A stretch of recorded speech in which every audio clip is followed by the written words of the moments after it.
नमस्कार, मैं हूं आपका इंद्रजीत मानसरोवर आईएएस में आपका स्वागत है। आज से हम लोग पढ़ेंगे इकोनॉमिक्स। तो हम लोग इकोनॉमिक्स को पढ़ेंगे नहीं बल्कि हम लोग इकोनॉमिक्स को समझेंगे। और इकोनॉमिक्स में जो हम लोग आज पढ़ेंगे वो है अर्थव्यवस्था, जिसे अंग्रेजी में इकोनॉमी बोला जाता है। तो कितने सारे बच्चे हैं जो कि अर्थव्यवस्था को क्या लिख देते हैं, इकोनॉमिक्स लिख देते हैं। तो इकोनॉमिक्स नहीं होता है, वो इकोनॉमी होता है। तो हम लोग देखते हैं कि अर्थव्यवस्था क्या है। हम लोग समझेंगे कि अर्थव्यवस्था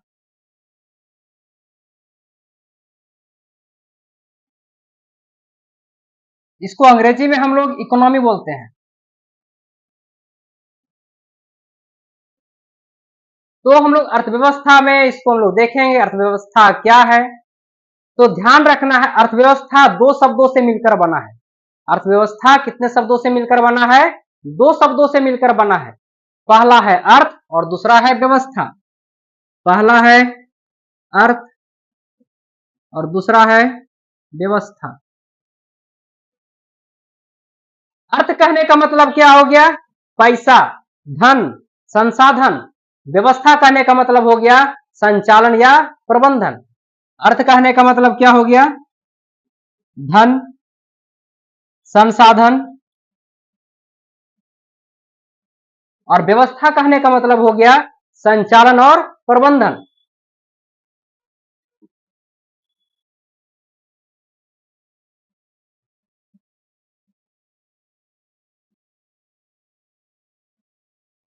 तो अभी हम लोग देखते हैं कि अर्थव्यवस्था क्या है, अर्थव्यवस्था किसे कहते हैं।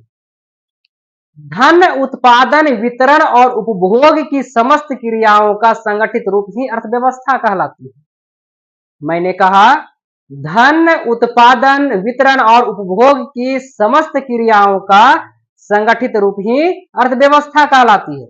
क्या क्या? धन,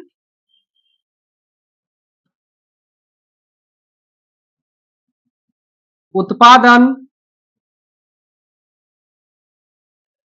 वितरण और उपभोग की समस्त। धन उत्पादन, वितरण,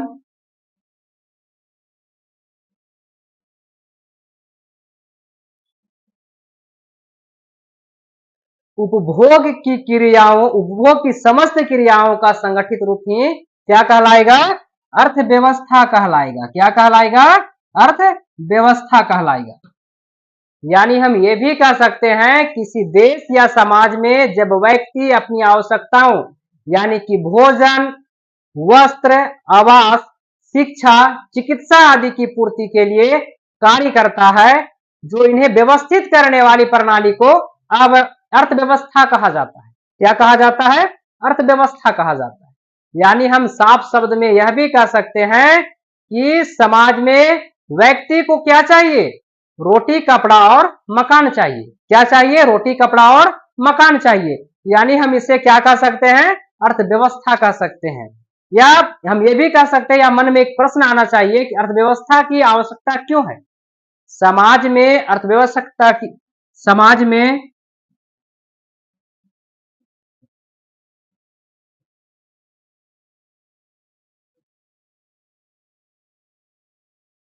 अर्थव्यवस्था की आवश्यकता क्यों?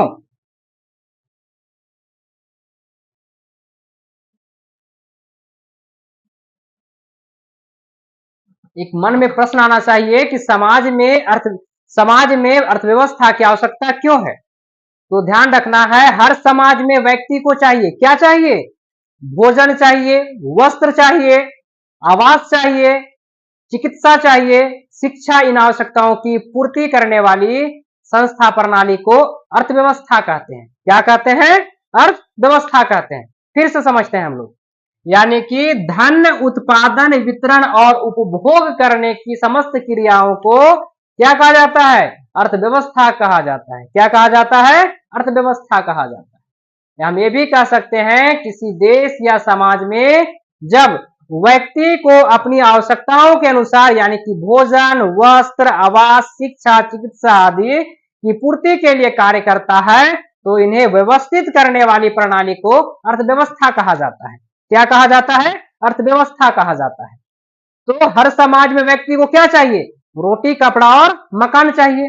क्या चाहिए? रोटी, कपड़ा और मकान चाहिए। यानी इस संस्था प्रणाली को हम क्या कहेंगे? अर्थव्यवस्था कहेंगे। क्या कहेंगे?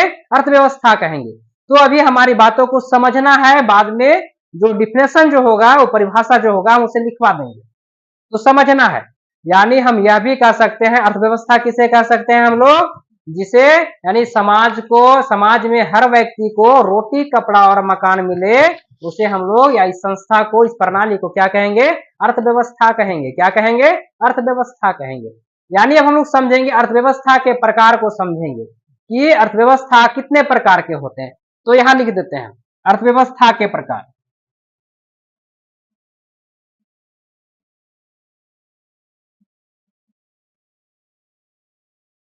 अर्थव्यवस्था के प्रकार।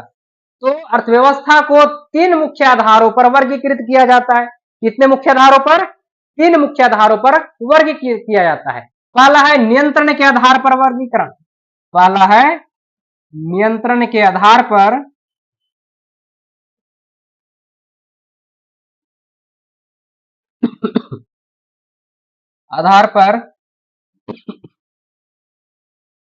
वर्गीकरण। दूसरा हो जाएगा विकास के आधार पर वर्गीकरण। दूसरा क्या है? विकास के आधार पर वर्गीकरण।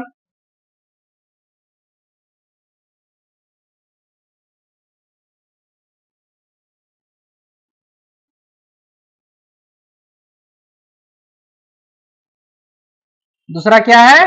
विकास के आधार पर वर्गीकरण। तीसरा है वैश्विक संबंधों के आधार पर वर्गीकरण। तीसरा क्या है? वैश्विक संबंधों के आधार पर वर्गीकरण। वैश्विक संबंधों के आधार पर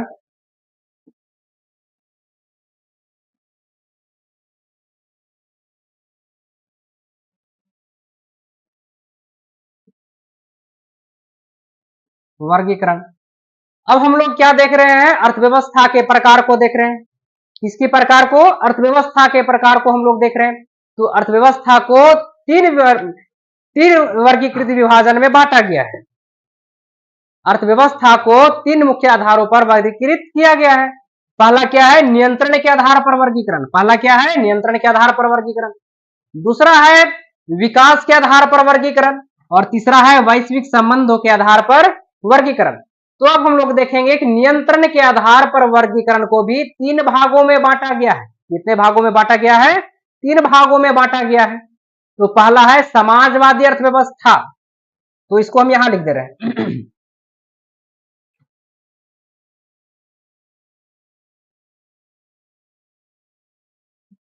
पहला है समाजवादी अर्थव्यवस्था।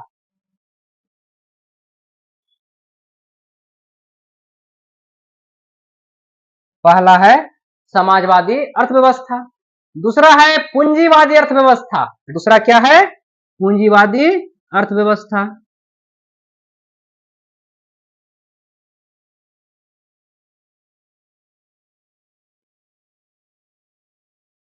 दूसरा है पूंजीवादी अर्थव्यवस्था, और तीसरा है मिश्रित अर्थव्यवस्था। तीसरा क्या है? मिश्रित अर्थव्यवस्था।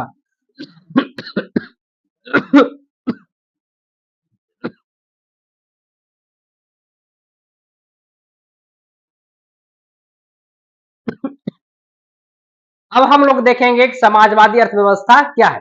यानी अभी हम लोग देख रहे थे अर्थव्यवस्था के प्रकार को भी हम लोग बांटे।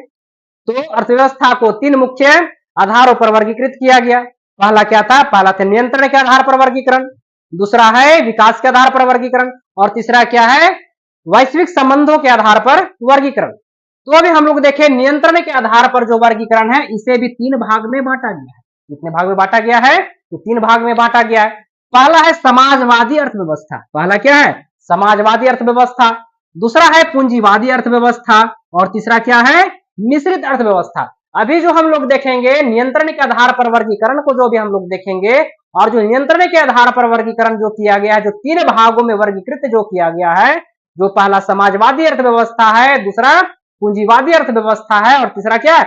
मिश्रित अर्थव्यवस्था है। इसे भी हम लोग उदाहरण से समझेंगे। कैसे समझेंगे?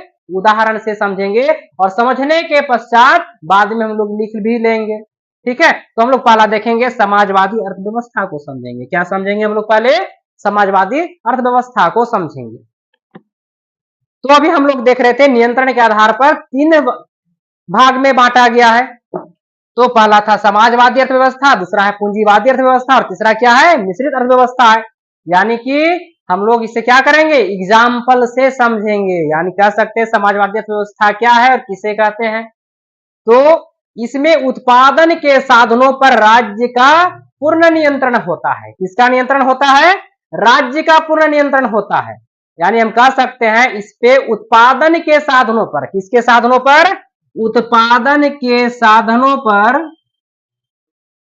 उत्पादन के साधनों पर किसका नियंत्रण होता है, राज्य का नियंत्रण होता है। किसका नियंत्रण होता है, राज्य का नियंत्रण होता है और निजी स्वामित्व नहीं होता है। यानी हम अपना मालिकाना हक उस पर नहीं जता सकते, यानी उसका मालिक हम खुद नहीं है। कौन है, राज्य है। यानी उसके उत्पादनों पर किसका हक है, राज्य का नियंत्रण होता है और निजी स्वामित्व नहीं होता है। निजी स्वामित्व नहीं होता है, इसे हम क्या बोलेंगे, समाजवादी अर्थव्यवस्था कहेंगे। क्या कहेंगे उसे, समाजवादी अर्थव्यवस्था कहेंगे। तो इसका उदाहरण देख लिया जाए, समाजवादी अर्थव्यवस्था में क्या आ सकता है। तो इसका उदाहरण होगा पूर्व सोवियत संघ और चीन। इसका उदाहरण यदि हम देखें, एग्जाम्पल देखें, क्या होगा, पूर्व सोवियत संघ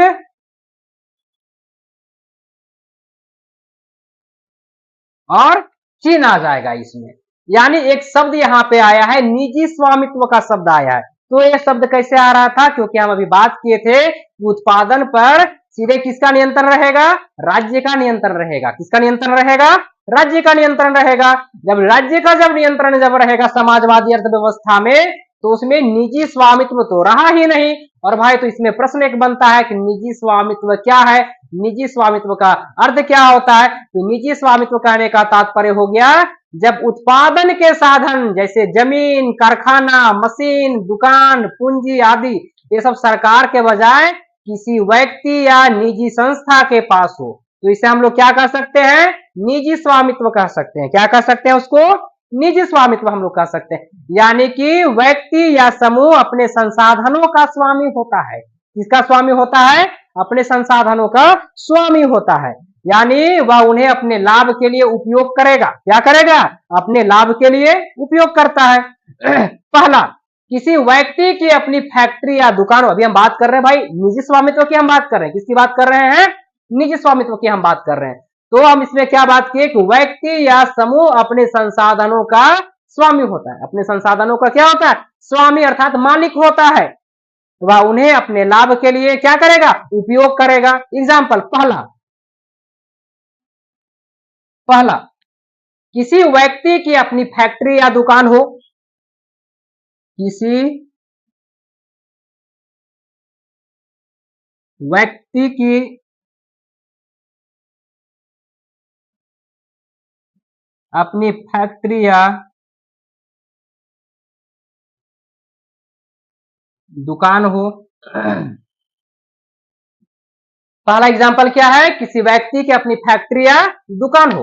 दूसरा है किसी किसान की अपनी जमीन हो, किसी किसान की अपनी जमीन हो, किसी किसान की अपनी जमीन हो। और तीसरा एग्जाम्पल क्या हो सकता है, किसी कंपनी का निजी बैंक या स्कूल चलाना, किसी कंपनी का निजी बैंक या स्कूल चलाना, किसी कंपनी का निजी बैंक या स्कूल चलाना। ये हम निजी स्वामित्व की हम बात कर रहे हैं। किसकी बात कर रहे हैं हम, निजी स्वामित्व की हम बात कर रहे हैं। यानी इन सभी में मालिकाना हक जो है व्यक्ति भी निजी संस्था के पास होता है। किसके पास होता है, निजी संस्था के पास होता है। और इसे ही क्या कहेंगे हम, निजी स्वामित्व कहेंगे। क्या कहेंगे इसे, निजी स्वामित्व कहेंगे।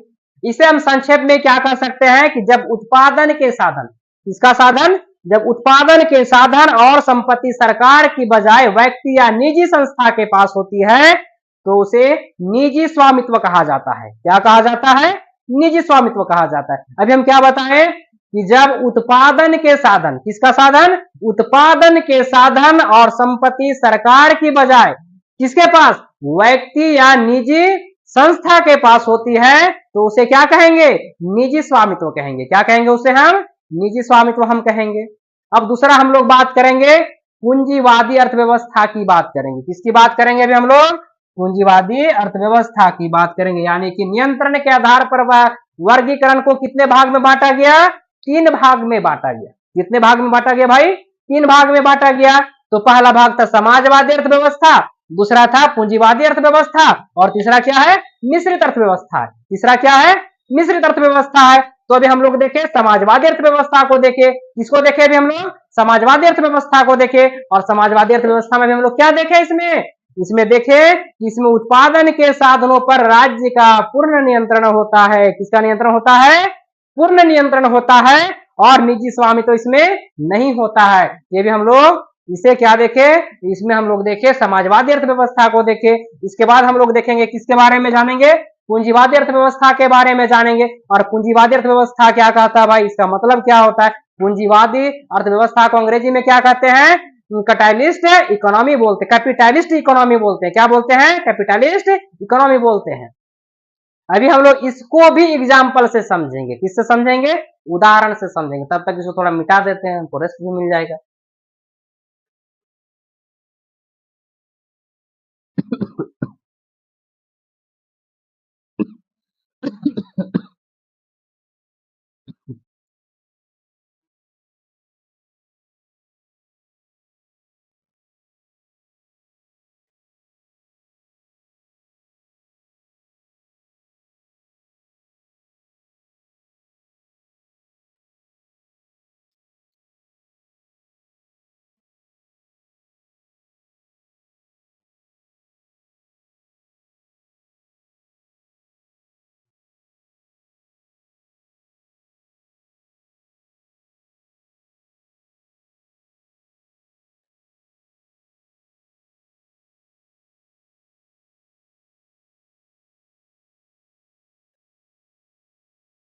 तो अभी हम लोग देखेंगे क्या?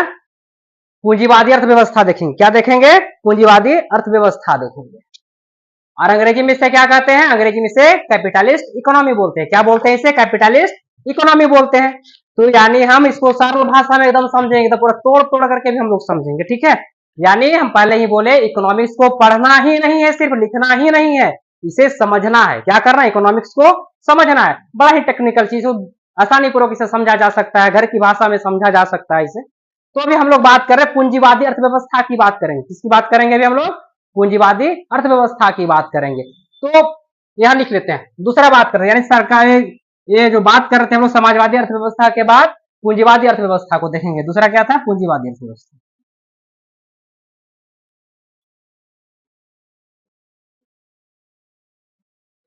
पूंजीवादी अर्थव्यवस्था, कैपिटलिस्ट इकोनॉमी। यानी समझते हैं, जब किसी देश में उत्पादन के साधन, जब किसी देश में उत्पादन के साधन जैसे क्या? जमीन, फैक्ट्री, मशीन, दुकान आदि सरकार की बजाय निजी व्यक्तियों या कंपनियों के पास होते। सरकार के बजाय किसके पास होना चाहिए? निजी व्यक्तियों के पास। इसके पहले किसकी बात? निजी स्वामित्व की हम बात कर रहे थे ना। यानी उस टाइम किसके पास था? राज्य पूर्ण नियंत्रण करता था, राज्य के हाथ में था, और निजी स्वामित्व के पास नहीं था। लेकिन पूंजीवादी अर्थव्यवस्था में क्या है? जब किसी देश में उत्पादन के साधन, जब किसी देश में उत्पादन के साधन जैसे जमीन, फैक्ट्री, मशीन, दुकान आदि सरकार की बजाय निजी व्यक्तियों, सरकार की बजाय किसके पास?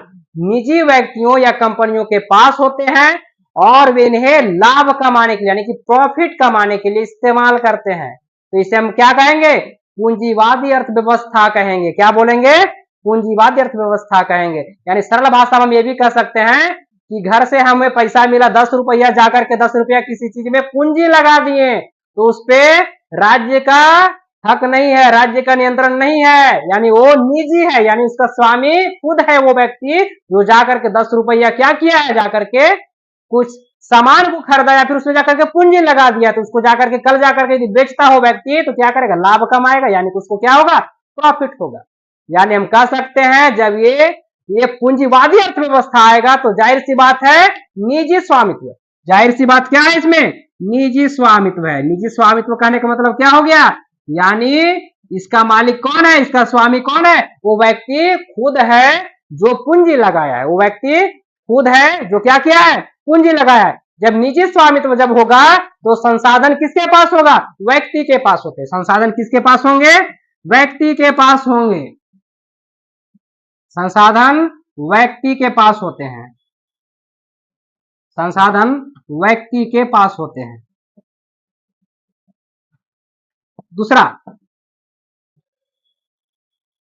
दूसरा यानी कि निजी स्वामित्व करने मतलब जब व्यक्ति जब निजी यानी खुद यदि वो स्वामी रहेगा तो संसाधन किसके पास, व्यक्ति के पास होगा। दूसरा लाभ कमाना क्या रहेगा, मुख्य उद्देश्य रहेगा। जाहिर सी बात है भैया, आप यदि कहीं पैसा लगाते हैं 10 रुपया तो ना घाटा में तो कुछ बेचिएगा नहीं, उसे क्या करना होगा, उसके यानी 2 रुपया भी एक्स्ट्रा मिलेगा, यानी कि 2 रुपया लाभ हो रहा है, यानी 12 रुपये उसको क्या करना है, बेच देना है। 10 रुपया हमारा जो लगा हुआ था वो पहले निकाल लेना, 2 रुपया हमारा क्या हो गया, लाभ हो गया। तो जो निजी स्वामित्व में तो यही फायदा है। तो लाभ कमाना इसका क्या रहेगा, मुख्य उद्देश्य होता है। लाभ कमाना क्या उसका मुख्य उद्देश्य होता है, लाभ कमाना मुख्य उद्देश्य होता है, मुख्य उद्देश्य होता है। तीसरा, बाजार में प्रतियोगिता रहती है। बाजार में क्या होगा, प्रतियोगिता रहती है, बाजार में प्रतियोगिता रहती है।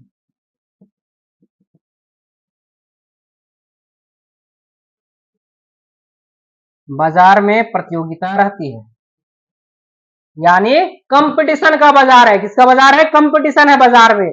चौथा, सरकार का हस्तक्षेप बहुत कम होता है। चौथा में सरकार का हस्तक्षेप क्या है, बहुत कम होता है, का हस्तक्षेप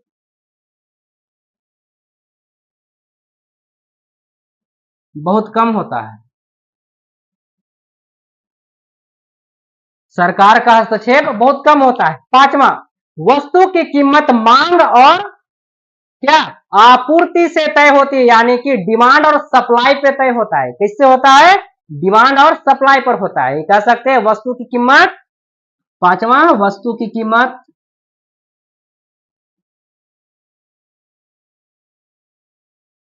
मांग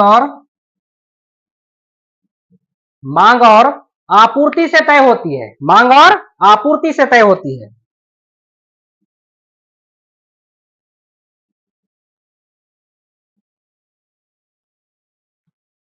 यानी कह सकते हैं क्या, डिमांड और किससे, सप्लाई से तय होती है। अब इसको उदाहरण से समझना है।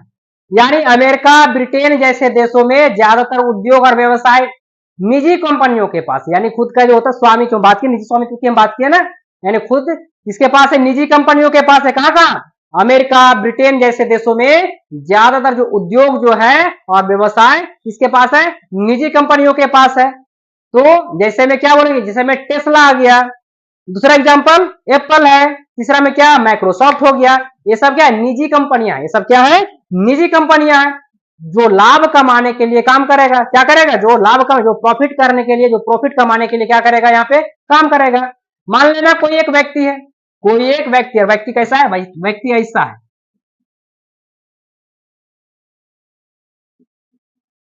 कोई एक व्यक्ति है और ये व्यक्ति क्या करेगा, अपना मोबाइल बनाने की फैक्ट्री खोलेगा। क्या करेगा, अपना मोबाइल बनाने की एक फैक्ट्री है इसके पास।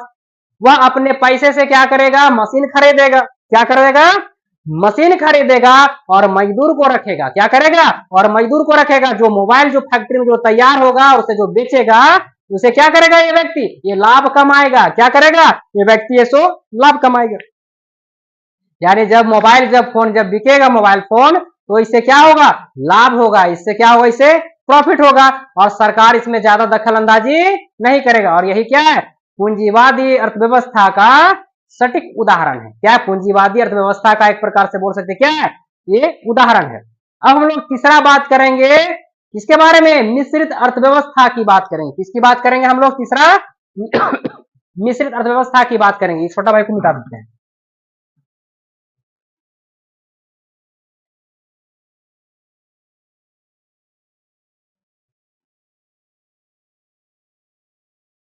तीसरा हम लोग बात करेंगे, मिश्रित अर्थव्यवस्था की बात करेंगे।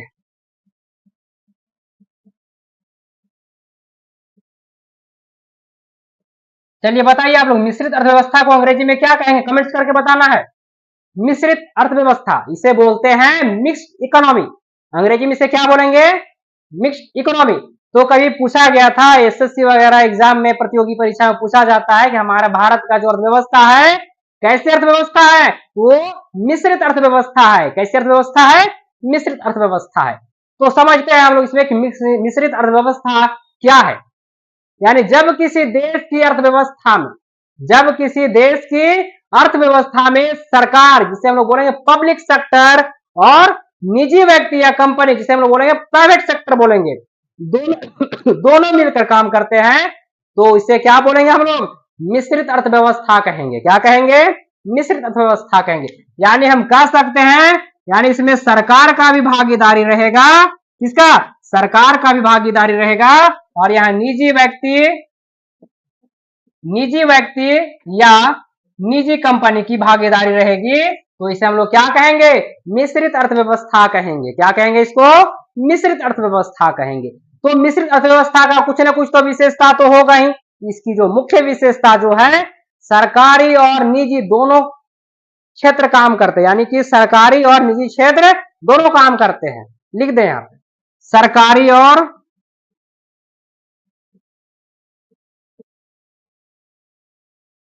निजी दोनों काम करते हैं। जैसे बात करें, एग्जाम्पल देख ले, एग्जाम्पल में आ जाएगा। जैसे कुछ उद्योग सरकार चलाती है, कुछ उद्योग कौन चलाती है? सरकार चलाती है। जैसे में रेल, दूसरा में रक्षा, और तीसरा में बिजली। ये कोई निजी व्यक्ति का नहीं है, ये किसका है? सरकारी है। किसका है? ये सरकारी है।